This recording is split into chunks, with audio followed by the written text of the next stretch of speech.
சட்டி ஹீட் ஆனது, எண்ணெயை ஊற்றி தாளிச்சிடலாம் குழம்ப.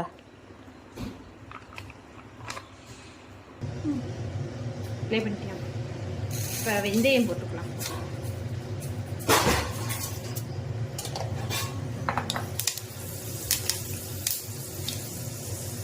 சோம்பு, வெந்தயம் போட்டு வெந்தயம் பொரிஞ்சதுமே நம்ம நறுக்கி வச்சுக்கிட்டு வெங்காயம் தக்காளியை சேர்த்துக்கிறோம். பொரிஞ்சிச்சு.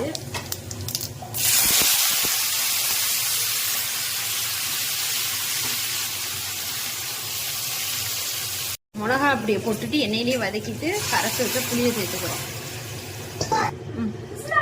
இப்போ நம்ம தேங்காவை சேர்த்துட்டோம். அரைச்ச தேங்காயும் சேர்த்து குழம்பு பொடி போட்டிருக்கோம். 2 ஸ்பூன் நம்ம வீட்டில் அரைச்ச பொடியை சேர்த்து குழம்பு குட்டி வைக்க போகிறோம். அவ்வளோதான், மீன் குழம்பு ரெடி.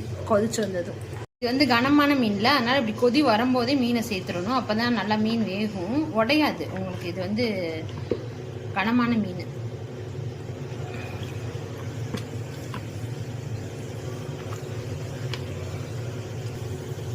எல்லா மீனையும் சேர்த்தாச்சு. அதை அப்படின்னு லைட்டாக அப்படி இப்படி ரொம்ப போட்டு கிண்டக்கூடாது. மீன் குழம்பு பொறுத்தல ரொம்ப கிண்டக்கூடாது. அப்படி இப்படி இது பண்ணிவிட்டு அப்படியே கொஞ்சம் கொதி வரட்டும். கொதி வந்தது சிம்மில் போட்டிங்கன்னா குழம்பு ரெடி.